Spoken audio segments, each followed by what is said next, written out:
Have you ever picked up a skein of yarn and been surprised that it was light as a feather? I remember the first time I did, and I was totally baffled. Let's talk about why it's like that.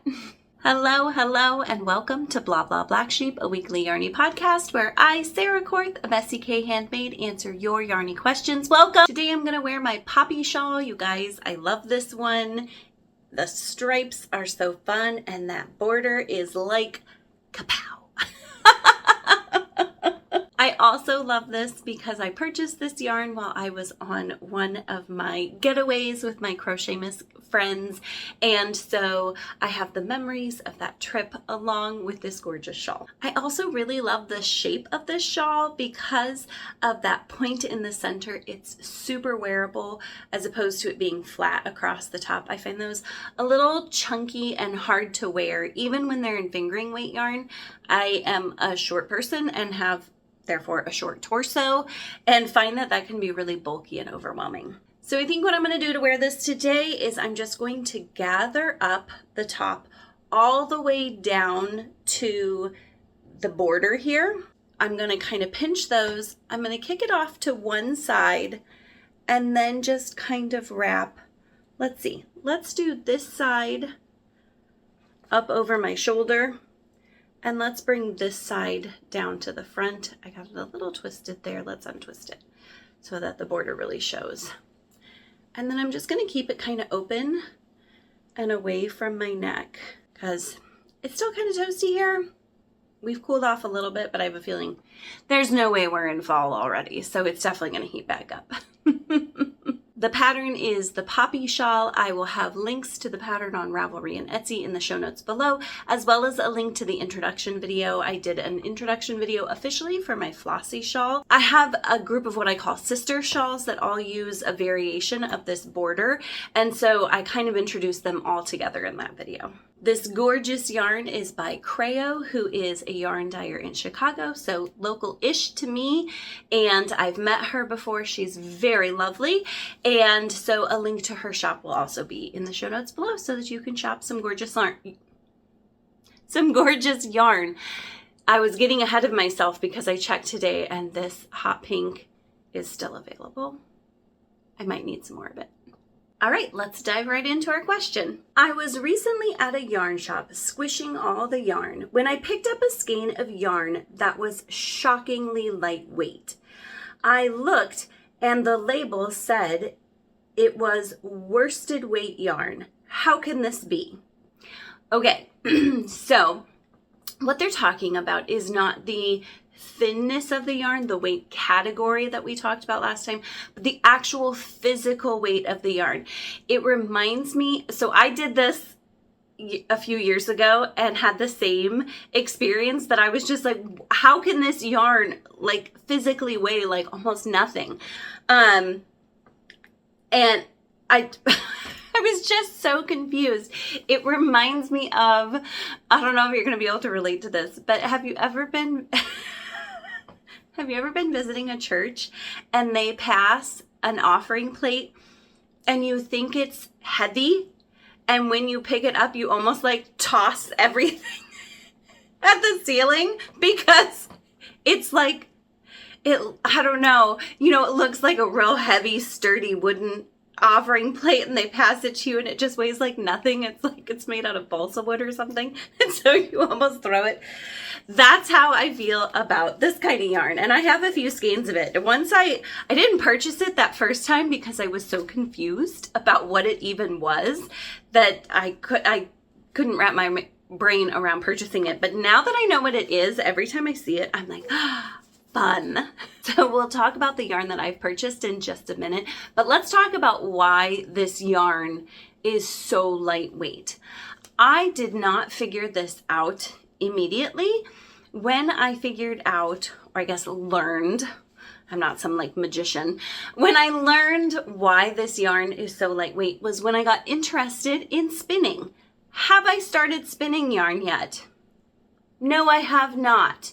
Have I done a bunch of research? Yes, my overthinking brain has. Have I decided what I'm going to do and when I'm going to start spinning? No. I am going to go to the Fiber Festival though in a couple weeks, and I'm like, the only way I can justify buying more fiber is by starting to spin what I already have. So that may be my motivation. Should I probably take a class? Yeah, I probably should. My understanding, and boy, can you tell me if I'm wrong in the comments. Feel free if you are like a big spinner. I've just researched. So it's my understanding that there are two main categories of how you can prepare and spin the yarn: woolen spun and worsted spun yarn. And I will link a blog post that I read from a yarn company that makes both woolen and worsted yarns. It's one of the companies that I have. It was a fascinating read to me because I am interested in that, but for the sake of the fact that you might not all be so interested in such a deep dive, I'm going to speak really generally here. So when a yarn is worsted spun, what they do is they're trying to align the fibers so that they all line up. So they're smoothing everything out, both in the way that they prepare the yarn and in the way that they spin the yarn. Again, I'm not going to get into the nitty gritty of those things, partly because I don't have a super deep understanding, but partly because I just, it could be hours long of discussion. So that is the type of prep and spinning that I think we're most used to, is a worsted spun yarn. I don't know if you consider what most commercial yarns are as a worsted spun, but to me, when I've compared physically holding a worsted spun versus a woolen spun, the worsted spun feels the most like commercial fibers. So some of the characteristics are that it will feel like a typical yarn to you as far as the heft, the actual physical weight of the yarn. Also, aligning all of those fibers makes a more dense yarn, which again is something we're more used to in commercially spun fibers. And it adds as you can imagine, it smooths all the yarn out, giving them more of a sheen. I'm not saying they're shiny, but the less rough a surface is and the smoother it is. Gosh, I'm doing so good with my words today. I apologize. The smoother anything is, the shinier it is. So it's all relative to the fact that it's still yarn. And different breeds have different amounts of shininess. Again, we're not going to get into that. I would also like to acknowledge that you might be thinking to yourself, again, yarn people, worsted and worsted, why? And the why of it, I do not know. So, yeah. On the other side of that then is woolen spun yarn. And in woolen spun yarn, both in the preparation and the spinning, the fibers of wool are allowed to stay more jumbled. So the woolen spun fibers are, instead of all aligning, they're allowed to stay jumbled. And as they stay jumbled, they allow some space and air in them. The spinning process also leaves that air in there. I do this as though I know I don't know spinning at all. But as you're spinning it, they also leave the air in it. They're not trying to smooth out those fibers. And there's a specific spinning technique that does that. And so the woolen spun fibers are full of air, and that is what makes them feel so lightweight. You've got the yarn, so this is a DK weight yarn. So you've got a thick-ish, relatively speaking, so it's not fingering weight, right? Yarn here, but it weighs almost nothing. And same here. This guy is a worsted weight yarn. It's maybe on the lighter worsted weight side, but it's no fingering, it's not lace weight. So this yarn does not have to be of a light weight category to be woolen spun. So when the fibers are all jumbled, not only does it give you a really lightweight yarn in the same weight category as like a worsted or a bulky or a DK or whatever, but also having that air inside the yarn causes it to act like insulation. So your body heats up the air in the middle of the fibers and kind of traps that warm air in there and will keep you super duper cozy. So you can see maybe that this yarn is not shiny at all. It's a very dull yarn. Again, that has to do with the fact that this surface is not smooth. The fibers, the jumbling of the fibers cause it to not have a real sheen to it.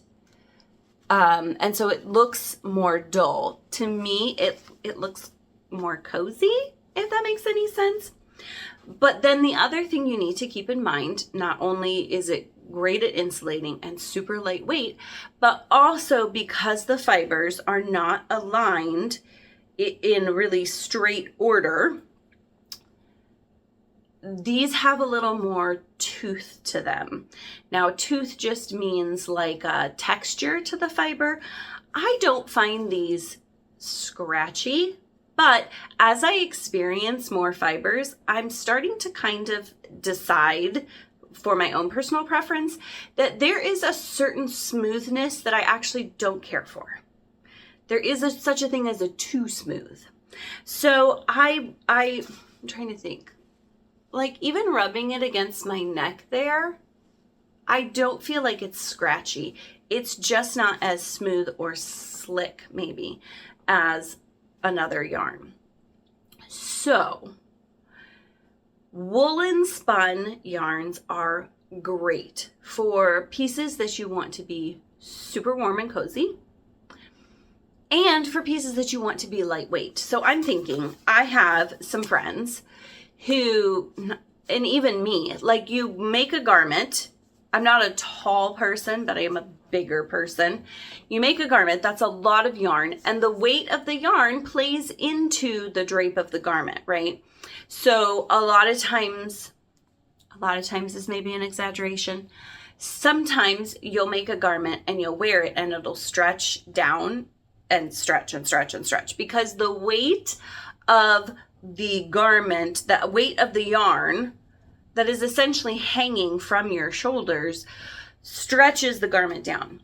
These lighter weight yarns, I think, would be less likely to do that. I think a very tricky part of getting a woolen spun yarn is that, what am I thinking of? Substituting the yarn is a challenge. So these weight by yards comparison, that doesn't work because this yarn weighs almost nothing. And I was looking at my, I was looking at my yarn bands here. Now this one has, so let's talk about my yarns. So I just got this one when I drove through Milwaukee. Yeah, I'm pretty sure this is the one I got in Milwaukee. When I drove through Milwaukee on my way back from my time with my Crochet Miss Crew friends. So this is North Bay Fiber. They have breed-specific yarns, which I love. It's 100% Targhee Polypay. That's probably wrong. And so then if I look at the information on the yarn, it says 100% sourced, spun, and dyed in the US, which is fun. And then they talk about specifically, it was sourced in one town in Michigan, it was spun in a different town in Michigan, and it was dyed in a third town in Michigan, which is fun. So then when I look at the more traditional specs of the yarn, it classifies it as a heavy DK, which if you compare my DK and my worsted here, I agree. They're pretty similar-ish. I wonder if I could use them together. Wait, wrong things. It is non-superwash. I don't know if woolen spun yarn can be superwash because part of the superwash process is closing those scales of the yarn to keep it from felting. And so I don't know if you could do that as effectively when the fibers are jumbled. So I don't know. So non-superwash, 2-ply, and then it specifies woolen spun. So if you pick a yarn up and you're like, this is real lightweight, a lot of times they will specify it on the label because it's the more unusual type of spin. 150 yards per 50 grams. So that's very different. I don't think, so this was the first one I picked up, and Brooklyn Tweed is the company that I read about their spinning process that I'll link below. I don't think that they have, oh, that's interesting, American Targhee and Colombian wool. So this was Targhee too, right? Yeah. But I don't think they have a weight on here. So they have that the wool was sourced in Wyoming, that it was spun in New Hampshire and dyed in Pennsylvania, I believe. But then it says its worsted weight 140 yards, but it gives no grams or ounces. It just has a gauge, and then it says it's woolen spun, 2-ply, and then both of these list a micron count, which I think just has to do with the softness of the yarn.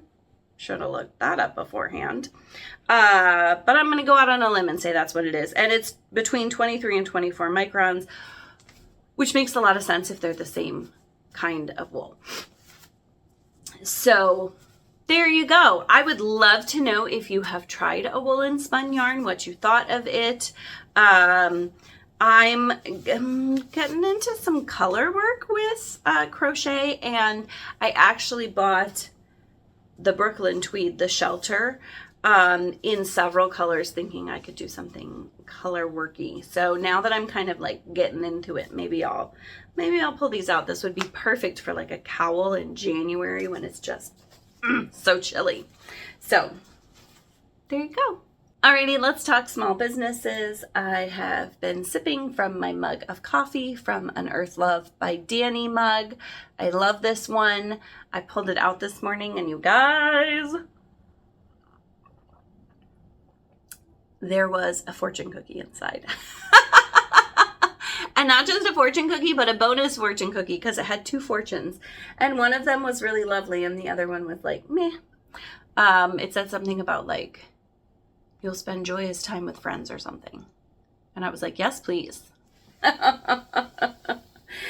then for my earrings, I am wearing earrings by one of my favorite local earring makers, Mandrel Works.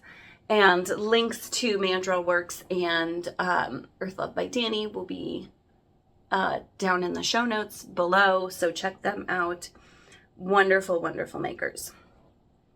All right, let's do a few announcements, and then I have a little show and tell, and then we'll wrap it up for the week. All right, announcements. The mystery make-along is coming. You guys, where is August even going? August 18th is when pre-sales for the yarn kits will start. That's only like this coming Sunday. If you want a reminder, join my email list, and I'll send out an email specifically reminding people that the kits are officially on sale with the discount, the coupon code. So pre-sale starts August 18th. It'll run through August 31st. If you're a part of my email list, I will send you several reminders. It's going to be 4 skeins of DK weight yarn. And with the discount, they're going to be $98, those kits. There are going to be 4 kits. I'll show you the colorways right here. The first kit is Foxy. This was inspired by a picture I found of a fox. It's very fallish, more neutral-ish in my opinion, other than maybe the bright orange. The second one is Birds of a Feather, and that was inspired by this gorgeous picture of a gray bird with like yellow. I should figure out what kind of bird that is, but it was really pretty. And so again, like a kind of neutrally gray, bluish with like a pop of yellow, which is fun. The next two are a little more bold. So there is Autumn Floor, and that was inspired by a picture of leaves on the ground. So pretty, really gorgeous colors. I think that these two colors lean a little more like year-roundish to me. And then the last set is called Kaleidoscope Festival. Who doesn't love a good fall festival? Who doesn't love a bold yarn kit? I love a bold yarn kit. So I'm super excited to get these in my hands and start designing. And if you're ready to commit to the mystery make-along, mystery crochet-along, there's only going to be one pattern and it's going to be crochet. The mystery crochet-along, go ahead and mark your calendar, join my email list so you don't forget, and pick up one of these kits from Tanya of Cornbread and Honey. She's been amazing to work with and really, really gorgeous yarn kits here. That's gonna be amazing. So fun. The actual crochet along will last the month of October. So plan for your yarn now. Join us in October.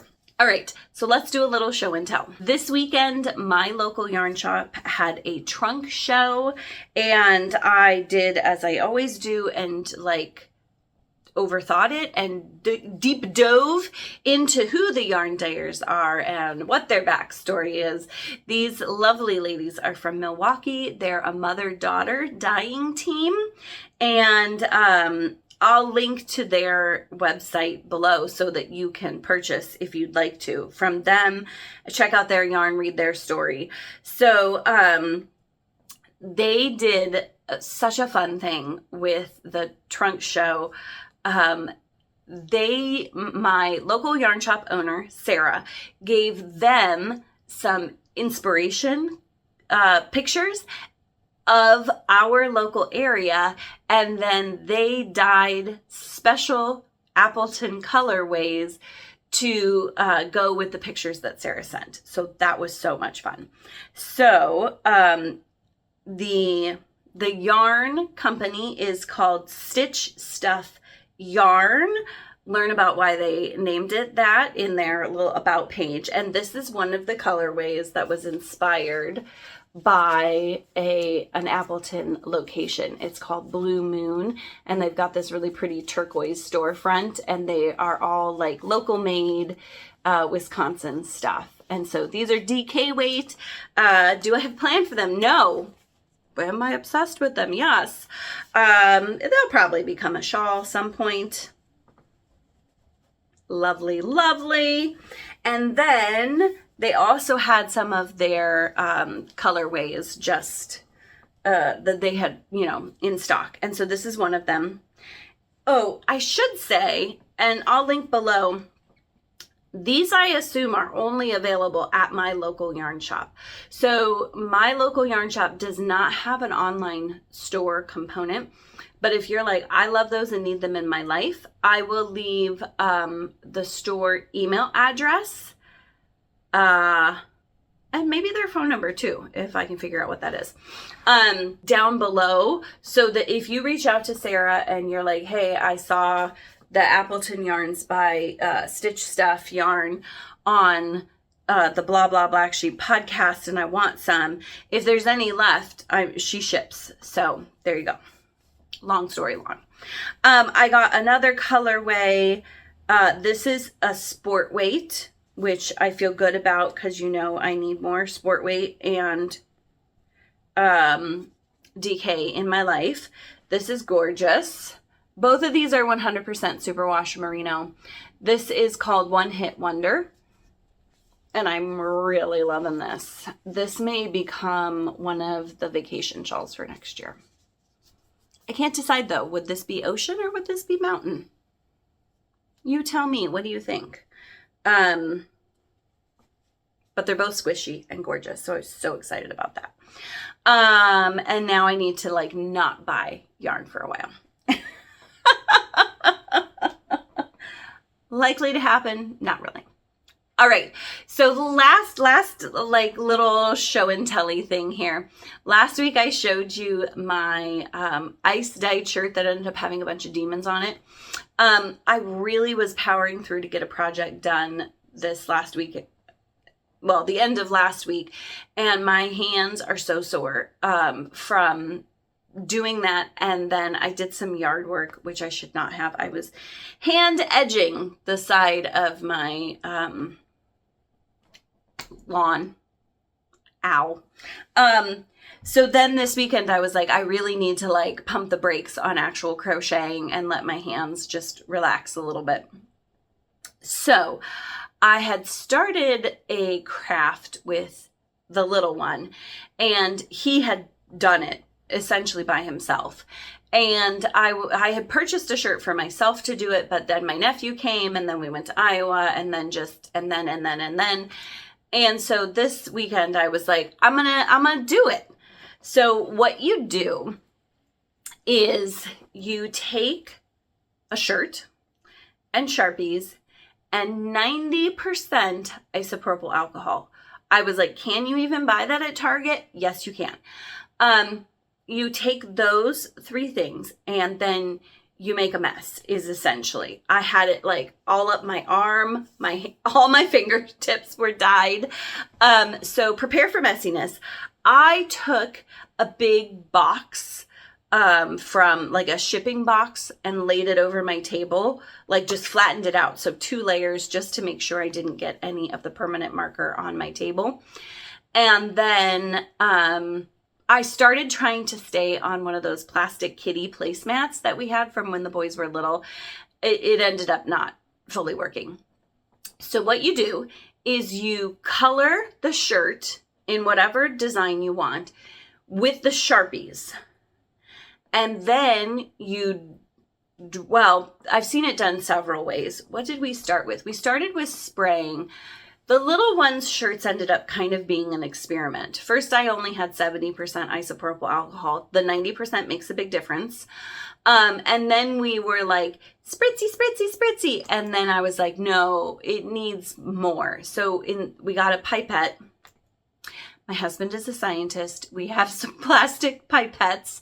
So we got a pipette and I dumped a 90% alcohol into like a mason jar, and then we'd suck it up with the pipette and then drip it wherever we wanted so that the shirt was getting really saturated.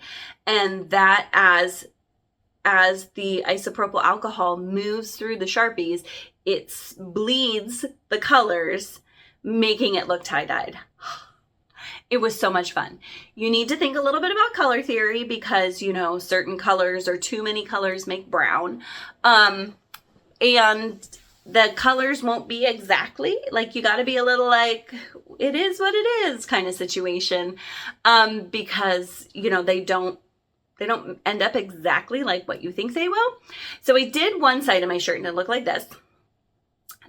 And I had nothing in between the layers of my shirt. So then when you flipped it over, it looked like this, which is a lot more pastel. And I was like, that's kind of fun and pretty, but I think I want something more bold.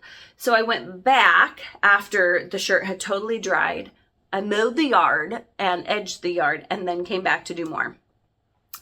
And so I flipped it over. I stuck a garbage bag inside the shirt so that the two sides weren't touching each other. You could see kind of where it had like seeped over. Well, I mean, oh my gosh, you guys, it had kind of dyed everywhere. So what I tried to do was make some cohesiveness between the front and the back. So like at the shoulder seams, it wouldn't be like back, front. So if there was like some teal here, I tried to bring the teal over. And then once I got to kind of the other side of the shirt, I just did whatever I wanted.